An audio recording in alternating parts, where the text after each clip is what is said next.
Então, inicialmente eu gostaria de agradecer a presença de tantos corações amigos, queridos, nessa noite especial, e venho aqui de Santa Maria falar a todos vocês.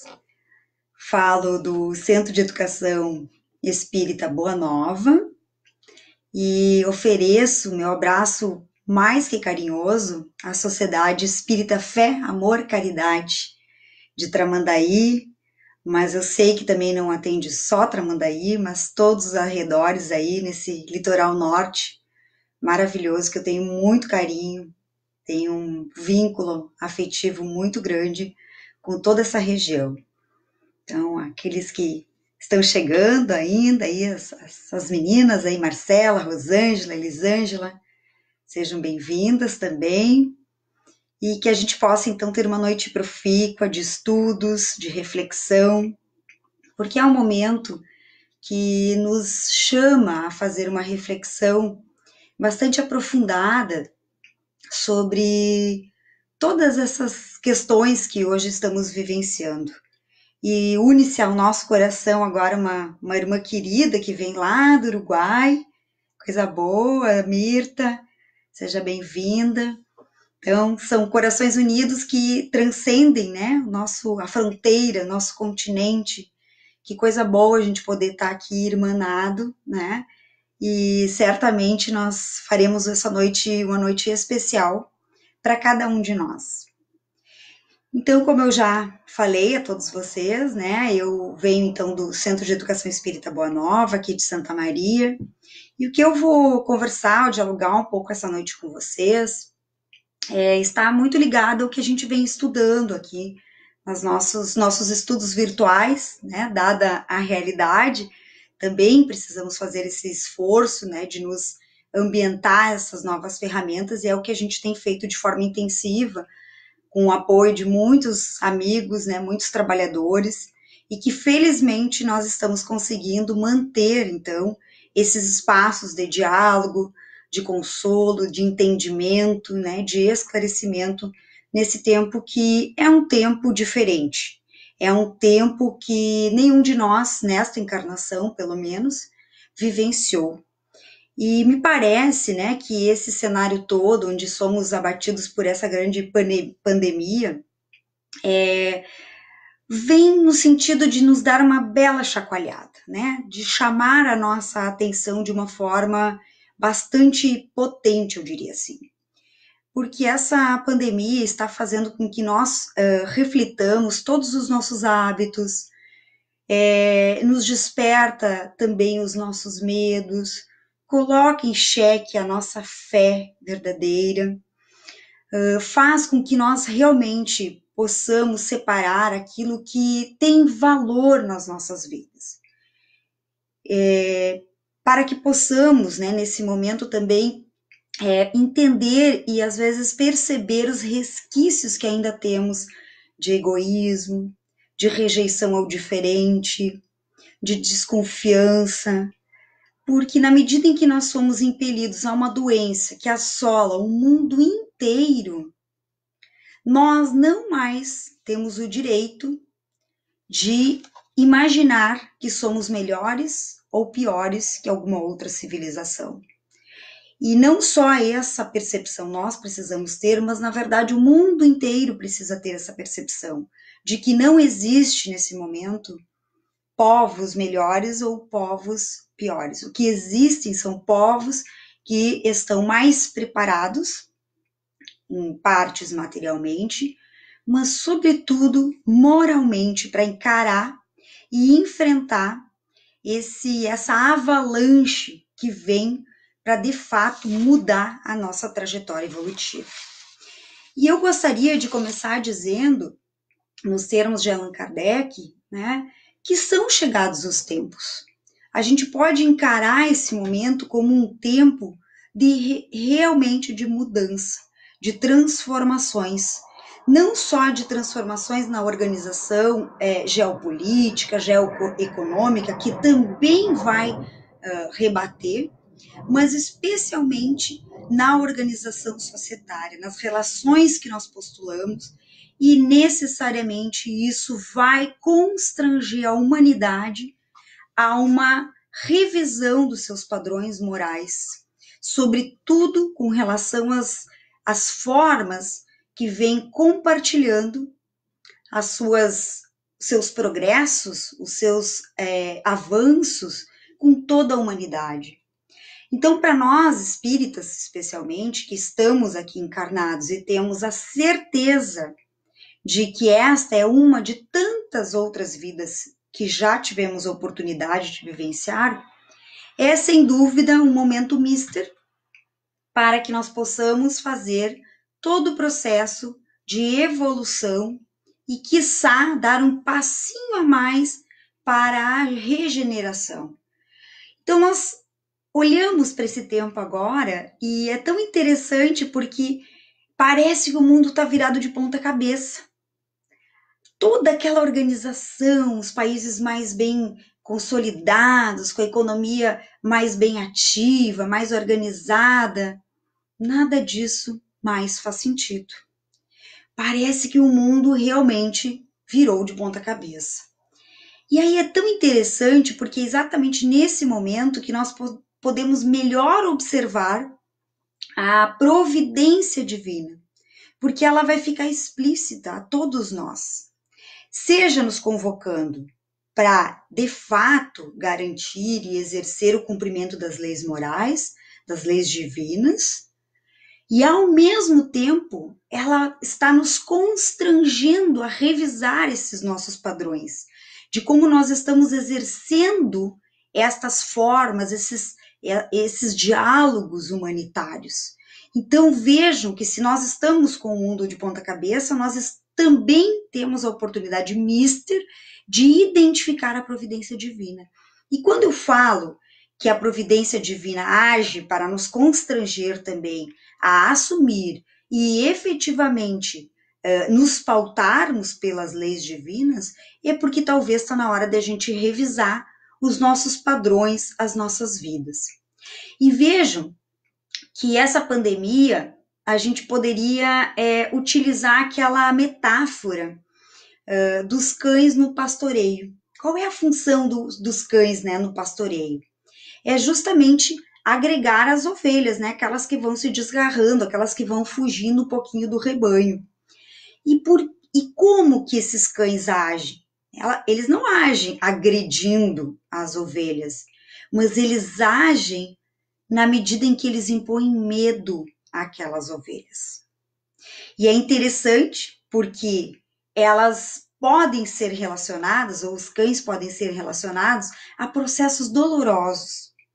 Porque na medida em que nós somos compelidos a nos unir, a voltar às nossas origens, pela senhora dor, pelo medo da dor, nós necessariamente estamos tendo que nos voltar para o rebanho, nós temos que nos voltar para este coletivo. Então veja que estas transformações, porque na verdade a gente sai daquilo que estava tomando um caminho distanciado do correto, do adequado, e nós somos constrangidos a ir voltando para o caminho mais ideal, no exercício das leis divinas. E é interessante porque ainda lá na Gênese, no capítulo que fala do são chegados os tempos, vai dizer que nós sempre vamos passar por esse processo de chamamento, de chamado, de forma lenta ou de forma abrupta. O que nós estamos vendo? Nós estamos sendo aqui no Brasil, no Rio Grande do Sul, sendo chamados de forma lenta a tentar mudar os nossos padrões de vida.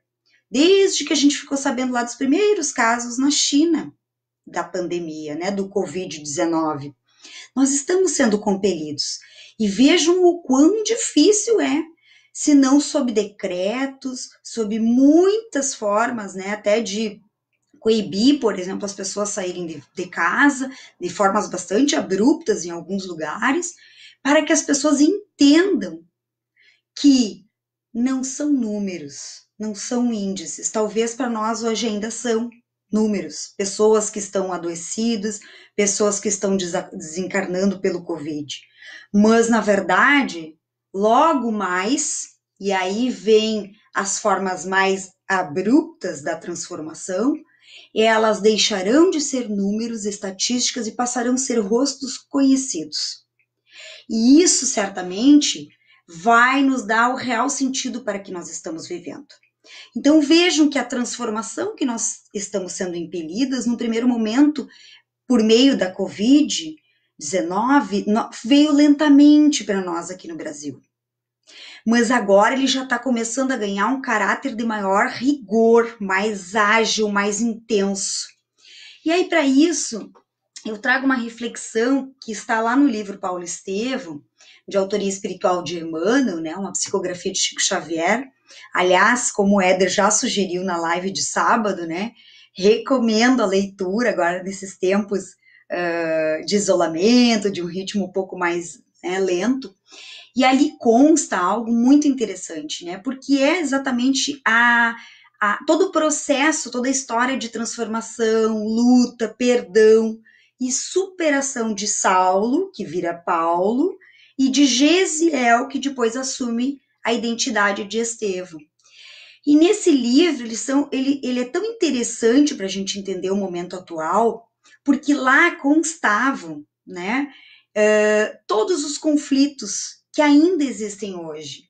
A luta pela sobrevivência, pela vida digna, a forma do sistema político, as hierarquias, a dominação, a exploração, tudo isso está lá nesta obra Paulo Estevam, do jeitinho que ainda nós vemos muitos países pautando-se uns em relação aos outros.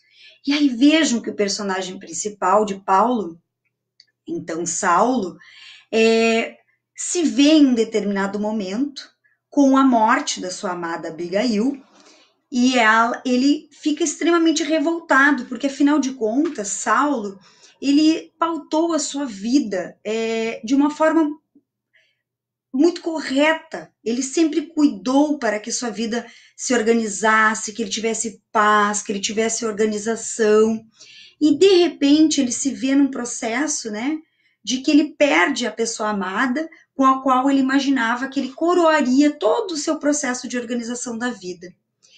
E Abigail, justamente, desencarna em condições de suplício nos círculos onde os evangélicos estavam sofrendo, né, exatamente os assassínios e as perseguições.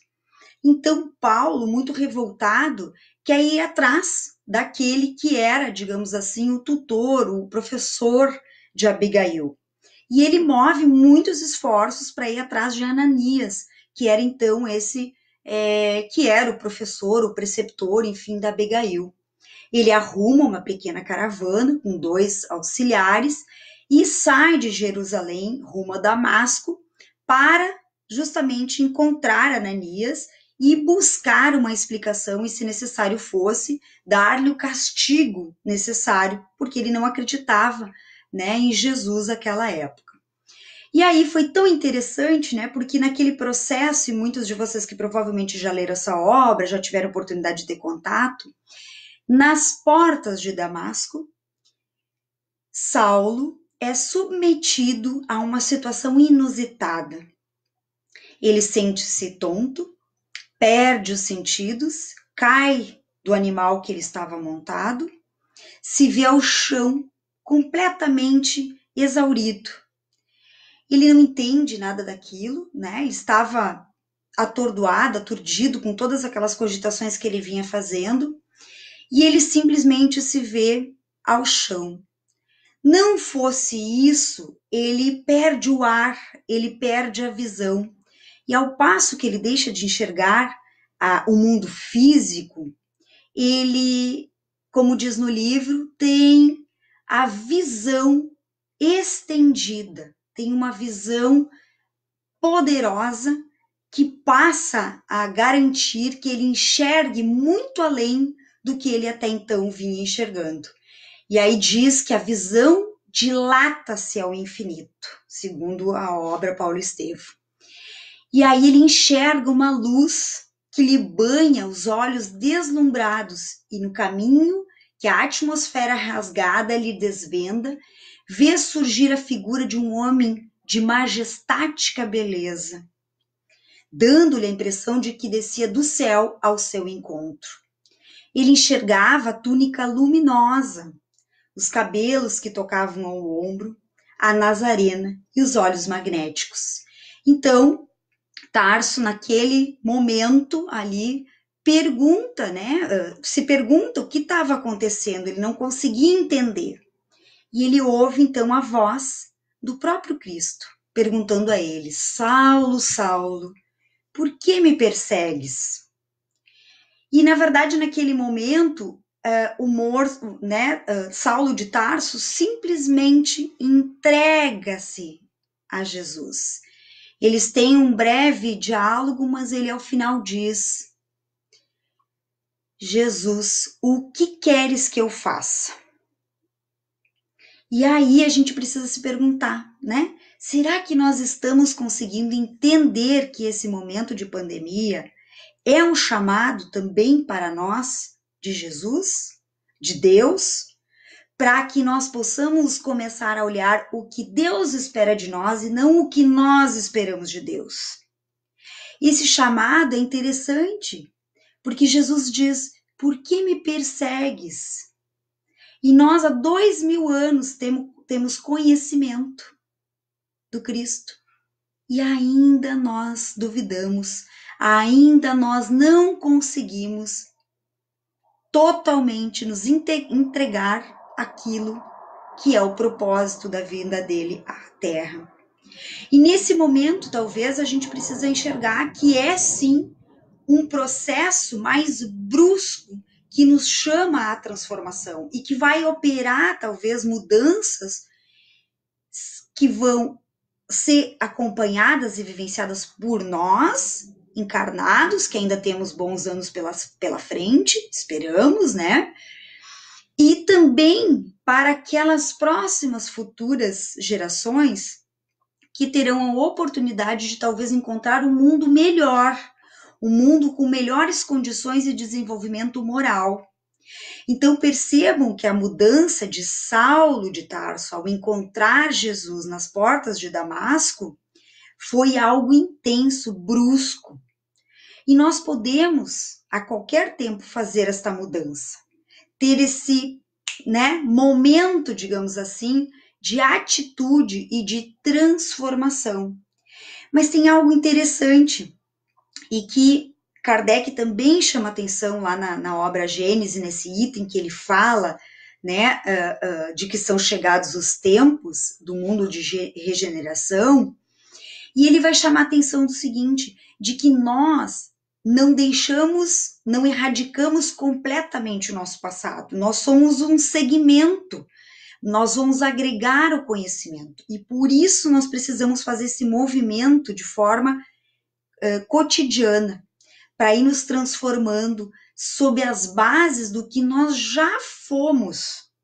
Nós não mudamos completamente e imediatamente o que nós éramos, mas nós temos a chance de hoje, sob as bases históricas que nós temos, eu das minhas últimas 4 décadas de vida, mudar, transformar-me. E aí vem um chamado, que é o chamado da nossa própria conversa da noite, né? Onde nós podemos exercer esta transformação de forma mais intensa. Onde Jesus faz o chamado de que nós deixemos de ter uma conduta de perseguição e passamos a ter uma conduta de fraternidade, de servir exatamente a nossa família. E é ali que nós podemos, exercer as regras mais importantes, como também Éder pontuou, na live do sábado. É ali que nós podemos exercer a lei áurea, que é amar a Deus sobre todas as coisas, e a todos os nossos próximos, assim como a nós mesmos. Então vejam que a família é o espaço onde a gente vai poder exercitar toda a nossa transformação moral, toda a aquisição dos nossos bens morais. E esse é o momento.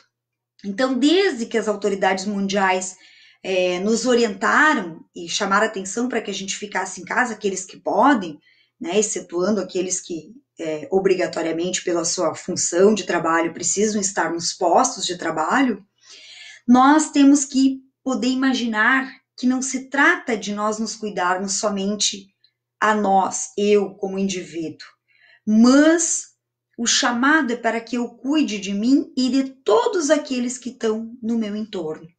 E com isso foi adotadas as medidas de isolamento social. E como eu disse, algo que nunca havia se visto antes, pelo menos nesta encarnação de muitos de nós. Então, daqui a pouco a gente se vê que aquelas famílias que têm filhos pequenos passaram a ter que conviver com aquelas crianças, adolescentes o dia inteiro. Os idosos que eram acostumados, né, com as visitas periódicas de filhos, netos, passaram não mais a existir essas visitas. Os casais recém-casados ou aqueles já de ninho vazio, onde os filhos já constituíram suas vidas, também passaram a ter que conviver 24 horas por dia, né? Coisa que já não acontecia tanto assim. E muitas pessoas que vivem sozinhas, por opção, enfim, por uma condição objetiva de trabalho, é interessante que também foram pegas e estão e encontram-se sozinhas nos seus lares, em isolamento social.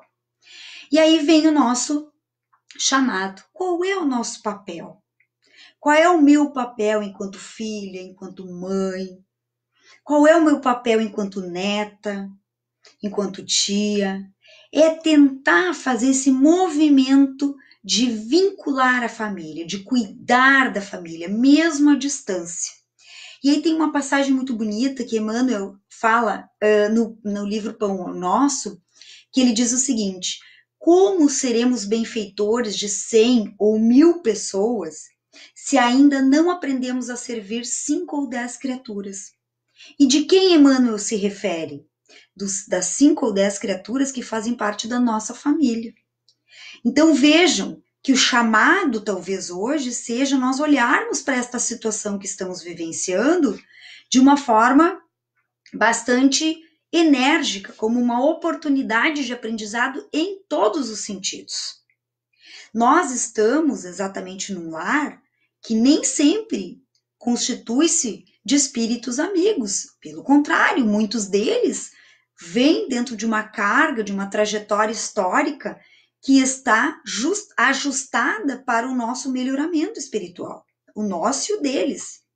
E aí nós nos vemos muitas vezes, seja pelo distanciamento físico ou pela convivência compulsória 24 horas por dia, tendo que administrar aquilo que talvez a gente já não estava mais tão acostumado. E é ali que, por um lado, vai emergir a harmonia, mas também vão aflorar a crueldade que eu sou portadora de outros tempos. Não é o outro. Eu tenho que pensar que também nesses espaços podem emergir todas as minhas mazelas que historicamente eu carrego. E aí a gente tem que lembrar, né, como diz Emmanuel, a equipe familiar não é um jardim de flor, mas muitas vezes com muitos espinhos, é também um espinheiro. E como que eu vou agir nesse tempo? Eu vou precisar agir com todo amor e com toda a caridade possível para realmente experienciar esta vivência de forma saudável e apropriada para o meu processo evolutivo. Então, nós temos que olhar para os nossos familiares e lá nos termos de Jesus, que chama a atenção de Saulo, ou, né, posteriormente Paulo de Tarso, por que me persegues? E será que eu não estou tendo, às vezes, uma atitude de perseguição com esses familiares? Será que eu, às vezes, não estou sendo pouco caridoso com essas pessoas que estão no meu entorno? E aí, de novo, alguns fisicamente juntos, que é uma dificuldade, é uma situação tensa, mas também aqueles que são da minha família e que agora estão isolados na sua residência, na sua casa. Como que eu vou agir? Como evitar discussões? Como eu devo proceder para que eu não acirre as coisas, mas sim que eu entre em concordância, que eu aprenda. E é interessante, porque eu não sei se vocês têm notado, mas há muitas vezes, momentos de muita tensão, de polarização, de posições contrárias, né? E aí a gente vê as famílias muitas vezes brigando porque um quer saber mais que o outro, um quer saber o remédio mais oportuno que o outro, um quer saber as regras mais que o outro, né? E acabam brigando, disputando por uma coisa que todo mundo quer chegar junto, que é a solução desse problema, desta pandemia. Então vejam que é o momento da gente acerenar, fazer o diálogo que vá na contramão da luta, da briga, da violência, da discussão, da discórdia. Nós precisamos justamente tentar fazer a concordância, acerenar aquela família. Tentar mostrar, nós especialmente, que já estamos tocados pela luz divina, que isso vai passar e que isso faz parte, ou que essa situação faz parte do nosso melhoramento. Nós vamos sair melhores daqui.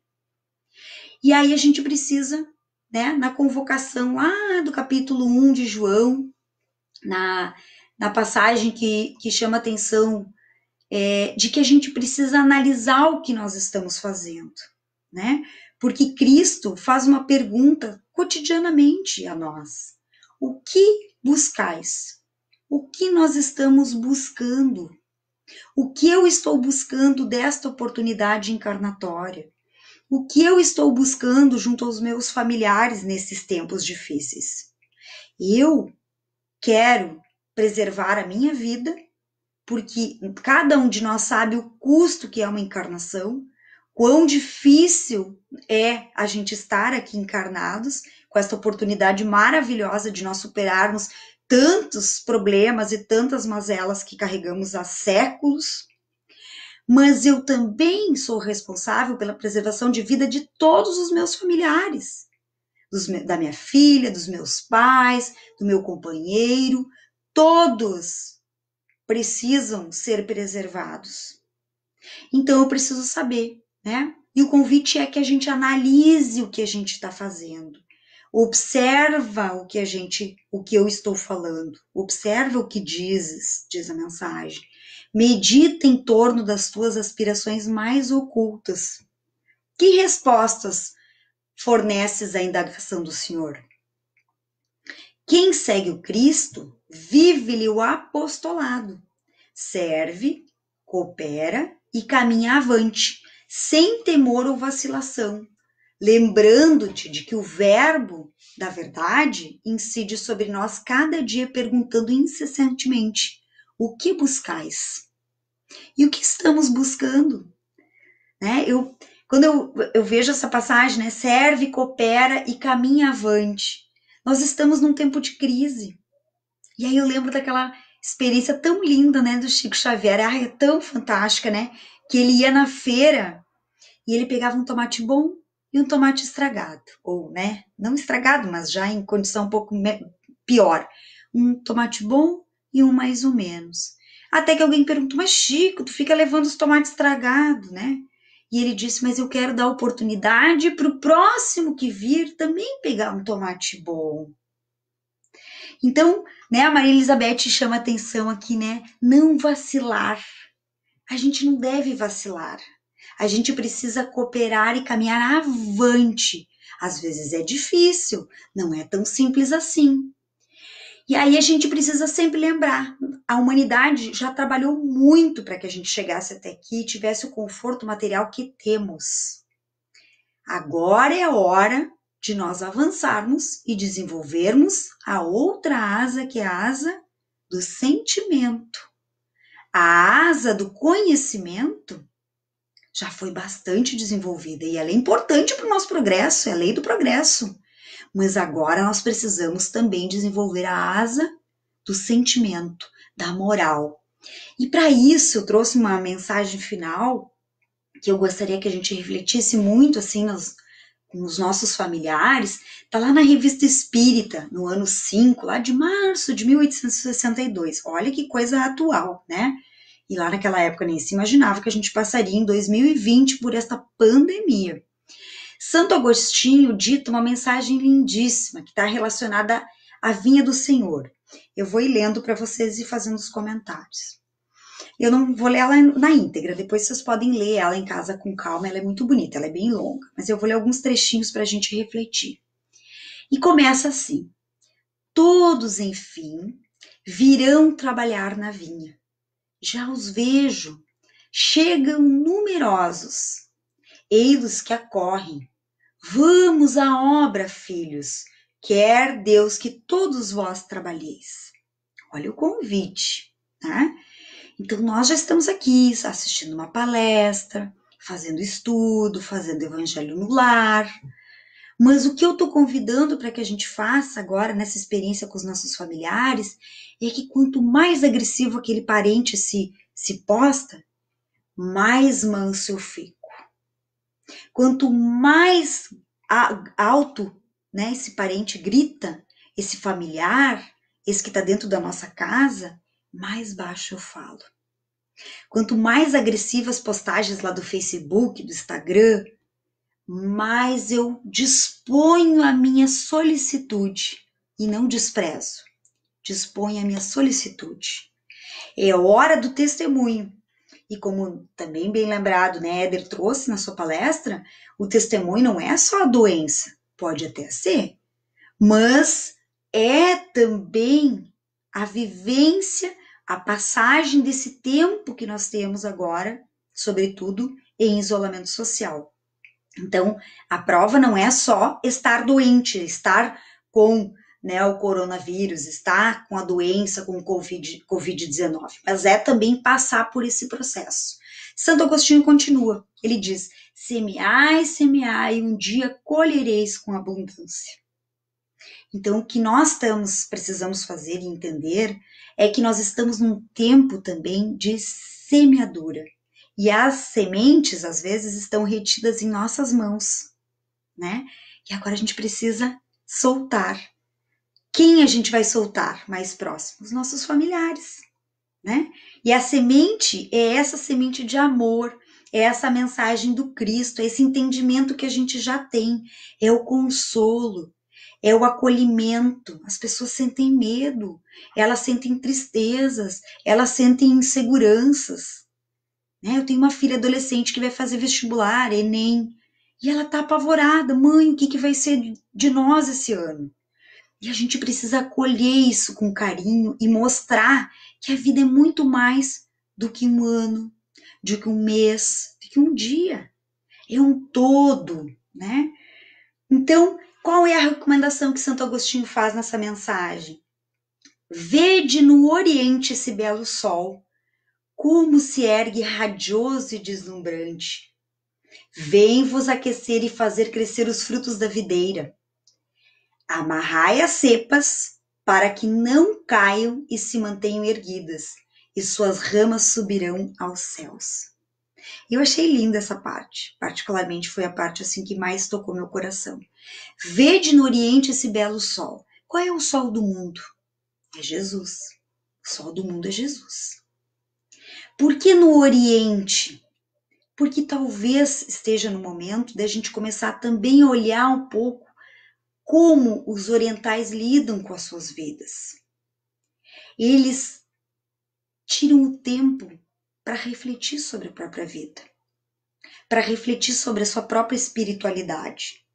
Vejam, né, algumas experiências budistas, enfim, taoístas, eles fazem essa reconexão com a espiritualidade. Então, Santo Agostinho chama atenção, vede no Oriente, se espelha no Oriente. Veja como eles fazem, né?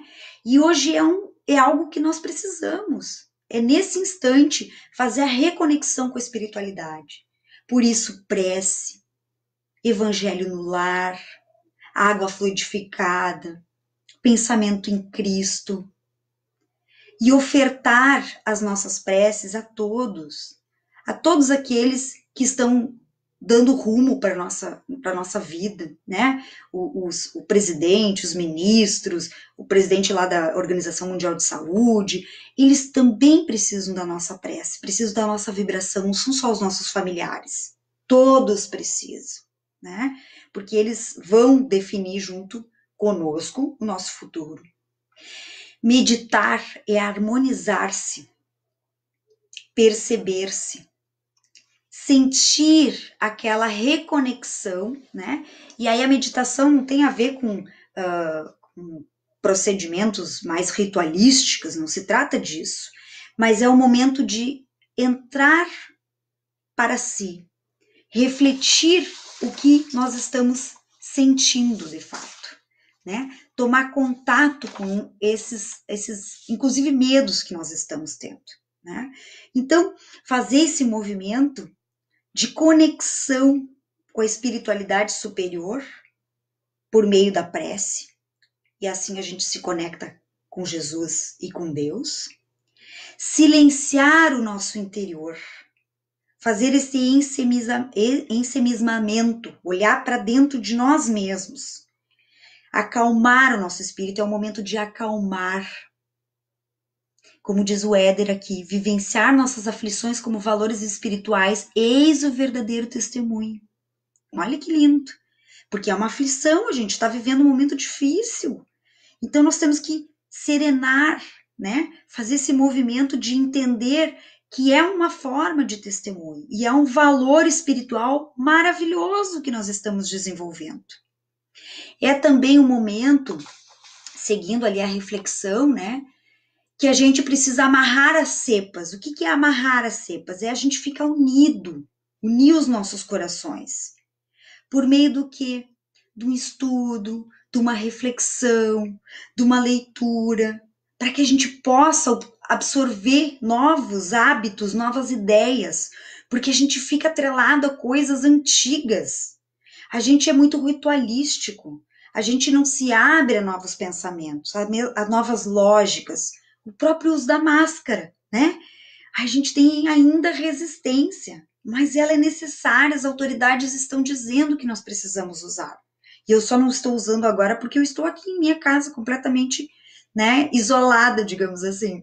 Então, nós precisamos entender que é necessário e a gente precisa aprender isso de uma forma como parte do processo de avanço. E por fim, né, diz ali, então amarrai as cepas e as ramas subirão aos céus. Quando que a gente vai subir aos céus? Na medida em que a gente tiver condições de experienciar a verdadeira mensagem cristã. Esse é o grande desafio. Então a gente reconecta e avança.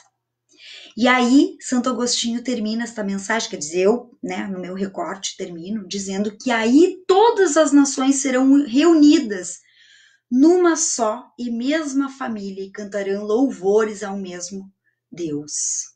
O que a gente está vendo agora, né? Coronavírus não escolhe a cor da pele, não escolhe sexo, orientação sexual, classe social. Não escolhe nada disso, não escolheu o continente mais pobre, mais rico, assolou a todos. Então, talvez seja um momento em que as nações vão ter que se olhar diferente, parar de disputar, parar de ficar discutindo onde é a fronteira. E aí sim, nós nos colocarmos de joelhos como irmãos que somos, irmãos por parte de Deus, nosso Pai. E aí sim, né, o mestre estará ali mostrando para nós essa ponte que vai formatar esta grande humanidade, essa grande fraternidade, encurtando fronteiras, superando barreiras, sem que a característica, o egoísmo, os desejos materialistas se sobrepõem à coisa mais importante, que é o nosso desenvolvimento moral. Não há privilegiados. Hoje estamos todos no mesmo planeta, nem diria no mesmo barco, no mesmo planeta, assolados pela mesma probabilidade de nos contaminarmos, nos infectarmos pelo coronavírus. Então, nós temos que fazer a nossa parte, exercitar o amor, e se a gente quer viver a verdadeira vida, é sim o momento de entendermos que nós não levaremos um parafuso desta vida. Então, não vale mais a pena derramar uma gota excessiva de suor. Não é que a gente não precise trabalhar, laborar, mas a gente não precisa se matar de trabalhar. nós precisamos começar a olhar para dentro da nossa família, o que a gente está fazendo, o que a gente está buscando, e responder o que Deus quer de nós e não o que nós queremos de Deus. Então nós temos que entender que o bem maior que nós temos é a nossa vida, é a nossa experiência encarnatória. Então, meus irmãos, é entender, né, a vontade de Deus sobre nós e vivenciar esse processo todo como um processo de aprendizado. Cada um de nós tem deveres assumidos. E é muito bonita essa mensagem também, uma mensagem de Emmanuel, né, que vai dizer que cada um de nós assume deveres em algumas áreas que nós deixamos marcas. E que é momento melhor para a gente deixar a nossa marca na humanidade ou junto aos nossos familiares, é maravilhoso, né? E assim, diz Emmanuel, né, vamos impregnando com sinais da nossa passagem. Imagine o dia que nós regressarmos à espiritualidade superior e nós passamos essa fase com aprendizado, com amor, com gratidão, né? Reconfortando corações, reunindo espíritos que às vezes estão divergindo. Então nós precisamos entender que hoje pode parecer um remédio amargo, mas na verdade é um chamado. E nós não podemos mais perseguir a forma como há 2000 anos faziam, né, os espíritos daquela época em relação a Jesus. O nosso papel é outro. Nós precisamos fazer as escolhas corretas agora. Acho que a gente já, essa noite, pôde refletir, talvez, sobre algumas ideias, né? E que nós possamos, então, sob a luz, sob a égide divina, seguir adiante. E que todos, eu desejo, então, né, finalizando, que todos permaneçam na paz de Deus, que todos usem muito álcool gel, máscara facial, mas especialmente abusem da prece, das mensagens de amor, de WhatsApp, do abraço virtual. Não abandone ninguém nesse momento. Todos nós precisamos de afeto, de caridade e do verdadeiro amor que o Cristo nos ensinou e está no nosso coração.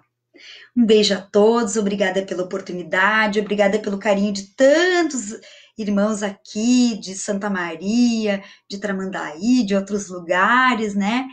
Uma graça aí, todos que estiveram. Eu vi que a Teire aqui, que é minha vizinha, estava aí, a Carolzinha agradecendo, Marilene, Maria Elizabeth.